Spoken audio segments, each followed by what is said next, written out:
Você chegou na Rádio Cash Lemon, seu drop de saber diário.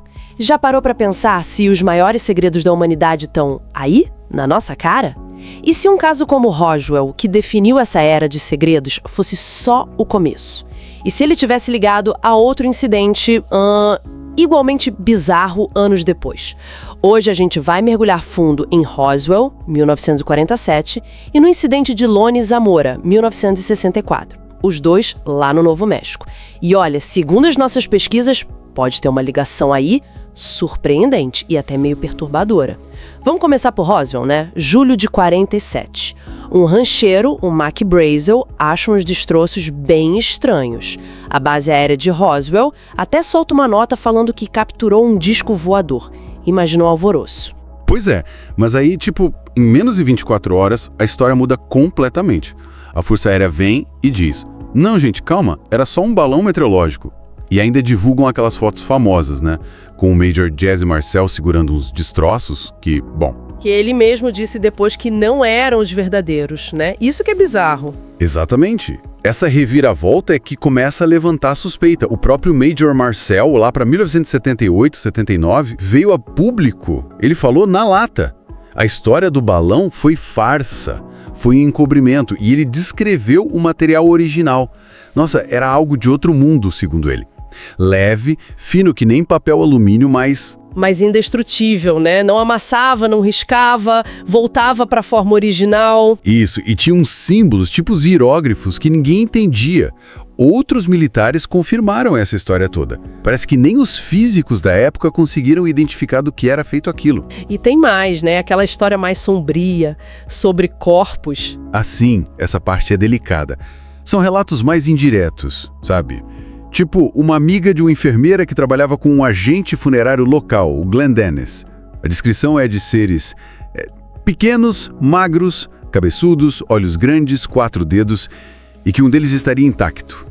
Que coisa! E esse agente funerário, Dennis? Ele contou que foi consultado pela base sobre caixões especiais, herméticos, para corpos em decomposição. E depois, ameaçaram ele para ficar quieto. Nossa, e o rancheiro que achou tudo, o Brazel? Sumiu por um tempo e depois apareceu com uma picape novinha e o emprego longe dali. Muita gente acha que foi um cala-boca do governo, né? Faz sentido, né? Com tanta coisa estranha. E até um general confirmou o encobrimento depois, né? O do Bose. Confirmou. Em 79 ele disse que sim, a história do balão foi criada para acalmar a imprensa e esconder a verdade. Ok, então o governo tentou explicar de novo nos anos 90, né? Com aqueles relatórios. Primeiro falaram do projeto Mogul, um balão secreto de espionagem. Ok. Mas e os corpos? Aí inventaram a história dos bonecos de teste, do projeto High Dive. Só que esses testes com bonecos só começaram bem depois, em 1953. 6 anos depois de Roswell. A conta não fecha. Pois é, como explicar corpos em 47 com bonecos de 53? Meio difícil engolir essa. Totalmente. Por isso esses relatórios foram recebidos com bastante descrédito. E para piorar, descobriram que os arquivos administrativos da base de Roswell, justamente desse período, sumiram. Foram destruídos. Destruídos? Isso só aumenta a suspeita, né? Tem ideia de quantas testemunhas falam em algo alienígena? Olha, os ufólogos falam em cerca de 600 pessoas, incluindo muitos militares que apoiam a ideia de um encobrimento de algo não terrestre. Uau! Bom, e aí a gente pula para 1964. De novo no Novo México, em Socorro, o que rolou lá? Ali foi o caso do policial Lone Zamora, um cara super respeitado na comunidade. Em 24 de abril de 64, ele estava de patrulha e viu um objeto brilhante, meio ovalado, pousando numa ravina. Ele chegou perto e viu 2 figuras pequenas parecidas com crianças ou adultos muito baixos, perto do objeto. Ele viu seres. Foi o que ele relatou. Ele se assustou, claro, se afastou um pouco e aí o objeto fez um barulho muito alto, subiu na vertical e sumiu em alta velocidade. E a investigação oficial, o que disse? O projeto Blue Book investigou. Achou marcas no solo, vegetação queimada, mas não conseguiu identificar o que era. Classificaram como não identificado. Negaram ser OVNI no sentido extraterrestre, mas admitiram que não sabiam o que era. Então, temos dois casos muito fortes no mesmo estado.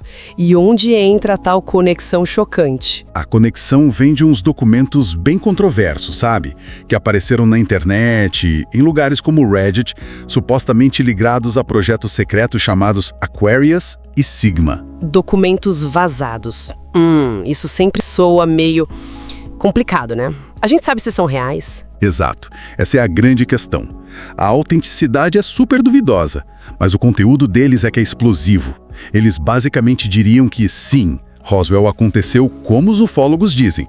Uma nave caiu, foi recuperada e isso deu início a uma operação secreta gigante. Ok, isso confirmaria as teorias, mas e a ligação com Zamora? Aí que fica mais estranho ainda. Esses documentos alegariam que no dia 25 de abril de 1964, um dia depois do avistamento do Zamora, um oficial de inteligência da Força Aérea teve um encontro marcado. Um encontro? Com quem? Com 2 alienígenas, no meio do deserto do Novo México, por 3 horas para trocar informações básicas. Espera aí. Um encontro agendado com alienígenas um dia depois do Zamora ver algo pousando. Isso... Bem específico, né? Alguns tabloides, tipo o Daily Star, pegaram essa informação e ligaram direto ao caso Zamora. Se a gente, só por um momento, considerar que isso possa ter um fundo de verdade, mesmo vindo de fontes duvidosas, o que significaria? Significaria que Roswell não foi só um acidente isolado. Foi o pontapé inicial para um programa secreto de estudo e talvez até contato. O incidente Zamora poderia ser visto não como algo aleatório, mas talvez como parte dessas operações, um teste, uma visita relacionada a esse suposto contato contínuo. E os projetos que você mencionou, Aquarius e Sigma? Dentro dessa lógica, seriam partes desse programa maior. O Aquarius, por exemplo, teria o objetivo de, olha só, testar e pilotar a nave alienígena recuperada, talvez lá na Área 51 em Nevada. Isso explicaria o envolvimento de gente de alto escalão desde o início, como aquele general Secret em Roswell, que levou os destroços para Washington e depois chefiou investigações de OVNIs. Poderia ser uma peça nesse quebra-cabeça. Sugere que era algo muito maior do que um simples balão caindo. Mostra um interesse estratégico desde o começo. Mas continua a dúvida sobre esses documentos, né? Por que tanto segredo? Por que destruir arquivos? Por que ameaçar testemunhas se fosse só um balão? São as perguntas que ficam. Mesmo que os documentos vazados sejam questionáveis, os detalhes que eles trazem levantam suspeitas. Investigadores amadores que analisaram dizem que é difícil serem totalmente falsos, sabe? Mas prova concreta não temos. Então, o que a gente tem são os fatos de Roswell e Zamora, com testemunhas, evidências físicas que não se explicam fácil. Exato. E do outro lado, essa narrativa de conexão e programa secreto, baseada em documentos de origem incerta. Fica claro que Roswell foi, no mínimo, um grande encobrimento. E Zamora, talvez uma pista de que algo continuou acontecendo. É uma possibilidade. A ideia de que o governo possa ter estudado e talvez até interagido com entidades por décadas em segredo é assustador e fascinante. E nos deixa pensando, se esses eventos estão conectados e apontam para décadas de segredos sobre OVNIs, o que mais pode estar escondido bem debaixo do nosso nariz enquanto a gente olha para o céu? Agradecemos pela sua atenção. Não se esqueça de se inscrever no canal, curtir, comentar aqui embaixo o que achou e pode sugerir assuntos que queiram que a gente fale. Ative o sininho para não perder os novos vídeos e compartilhe o canal com os amigos. Até a próxima, Radiocasters!